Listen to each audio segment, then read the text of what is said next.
Assalamualaikum warahmatullahi wabarakatuh. Sebelumnya, perkenalkan nama saya Nur Maulana Fakih dari kelas C PGMI 2017. Nah, saya di sini akan sedikit bercerita tentang kisah hidup Ali bin Abu Thalib dengan tema kekuatan iman dan keyakinannya. Nah, mari kita dengarkan cerita dari saya. Karena kedekatannya kepada Nabi Shallallahu Alaihi Wasallam sejak kecil, ketika ia diambil dari ayahnya yang bernama Abu Thalib dan diasuh di madrasah Nabi. Hari demi hari keyakinannya tumbuh semakin kukuh tak tergoyahkan. Sepanjang hidupnya, ia mengakui, menerima dan membenarkan Rasulullah Shallallahu Alaihi Wasallam. Ia selalu meyakini kebenaran dan keagungan ayat-ayat Allah serta ucapan Rasulullah tanpa ragu, apalagi bimbang.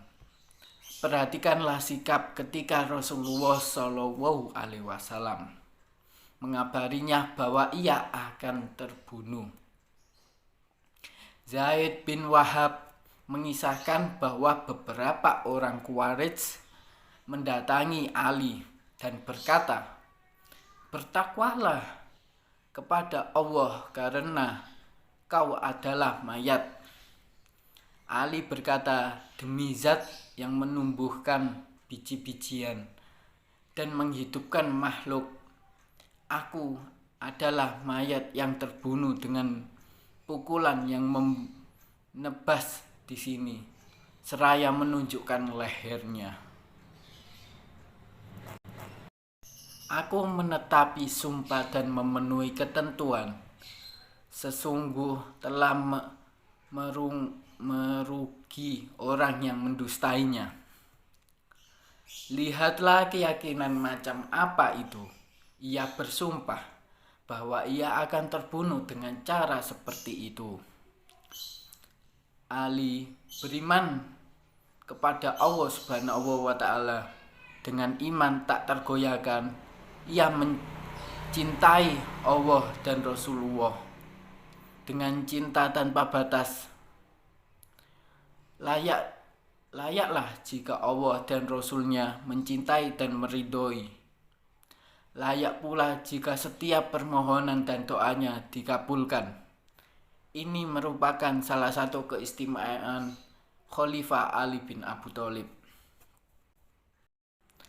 Suatu ketika seseorang menyampaikan sesuatu kepada Ali. Ali menanggapinya dengan ucapan, "Ucapanmu bohong." "Aku tidak berbohong," ujar laki-laki itu. "Aku akan berdoa kepada Allah dan membuktikan bahwa kau berbohong." "Oke, berdoalah." Ali berdoa dan tidak lama kemudian mata laki-laki itu menjadi buta. Abu Makin mengisahkan bahwa ia dan pamannya Abu Umayyah pernah melewati sebuah rumah milik Bani Hay.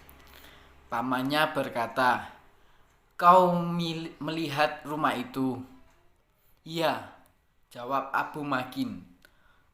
"Dulu Ali pernah tinggal di sini dan mereka sedang membangun rumah itu. Tiba-tiba sebongkah material jatuh menimpanya sehingga ia terluka dan berdoa kepada Allah Subhanahu wa Ta'ala agar rumah itu tak pernah tuntas dibangun. Sejak saat itu tak ada sepotong batu bara pun yang terpasang di rumah itu." Abu Makin menuntaskan kisahnya, "Aku tak pernah melihat rumah itu dengan tuntas dibangun." Riwayat lain menuturkan pengabulan doa Ali bin Abu Thalib yang dipanjatkan kepada perang Jamal. Abu Bashir Al-Saibani yang ikut dalam peperangan. Jamal bercerita, "Aku tidak pernah melihat potongan kaki dan tangan sebanyak hari itu. Kelak aku tahu bahwa itu karena Ali pernah berdoa pada hari perang Jamal, 'Ya Allah, ambillah tangan dan kaki mereka.' Keimanan yang kokoh membuatnya senantiasa bertakwa kepada Allah Subhanahu wa Ta'ala. Ia serahkan seluruh dirinya kepada Allah Subhanahu wa Ta'ala." Yahya bin Murrah menuturkan bahwa pada suatu malam Ali keluar rumah, berjalan menuju masjid untuk sholat sunat. Kami mendekati dan menjaganya.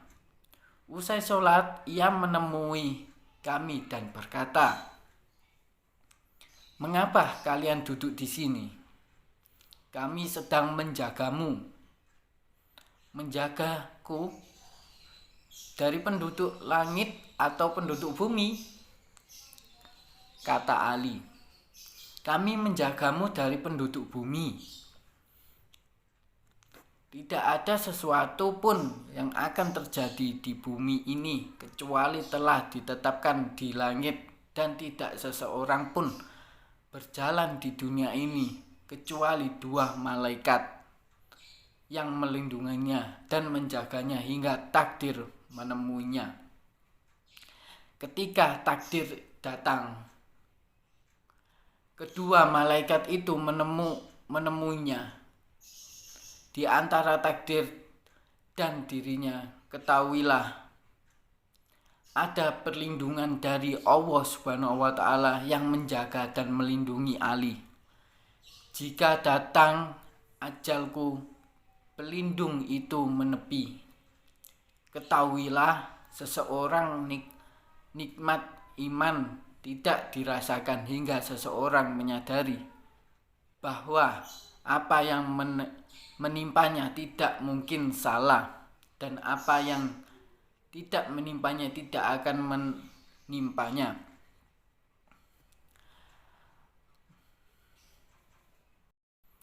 Qatadah mengisahkan bahwa pada suatu malam Ali bin Abu Thalib membangunkan anggota keluarganya, mengumpulkan mereka lalu berkata, "Tidaklah bagi setiap orang di dunia kecuali ada 2 malaikat penjaga dari sesuatu yang belum ditakdirkan."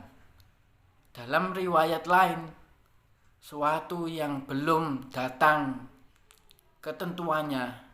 Ketika takdir datang, kedua malaikat penjaga itu menepi darinya. Setelah menyampaikan kata-kata itu, ia pergi menuju masjid, dan pada malam itulah ia terbunuh.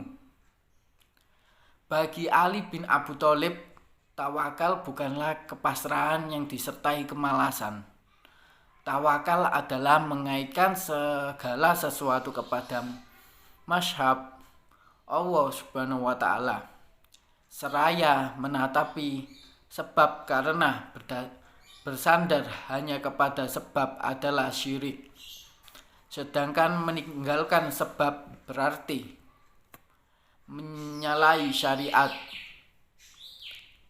Dalam segala urusan, para sahabat selalu menyadarkan diri mereka kepada Allah Subhanahu wa Ta'ala. Mereka menepi menghadap kepada Allah dan menganturkan segala. Oke teman-teman, itulah sedikit cerita tentang Ali bin Abu Thalib dengan tema kekuatan iman dan keyakinannya. Nah, selanjutnya saya akan sedikit menyimpulkan tentang kisah Ali bin Abu Thalib itu. Bagi Ali bin Abu Thalib, tawakal bukanlah kepasrahan yang disertai kemalasan. Tawakal adalah mengaitkan segala sesuatu kepada musabah Allah Subhanahu wa Ta'ala, seraya menetapi sebab, karena bersandar hanya kepada sebab adalah syirik.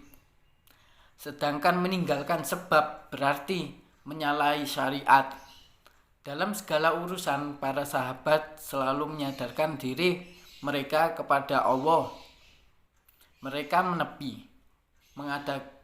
menghadap kepada Allah dan menghancurkan segala kebutuhan bagaikan anak kecil yang merengek dan meminta kepada ibunya jika diberi. Mereka ridho. Jika tidak, mereka tidak marah. Ketika orang zalim menakut-nakuti atau kaum kafir mengancam, mereka akan memohon pertolongan kepada Raja yang memperkasa dan bertawakal kepada Tuhan yang Maha Agung dan Maha Pengampun. Nah, itu tadi sedikit kisah dari saya. Kurang lebihnya mohon maaf. Akhirul kalam. Assalamualaikum warahmatullahi wabarakatuh.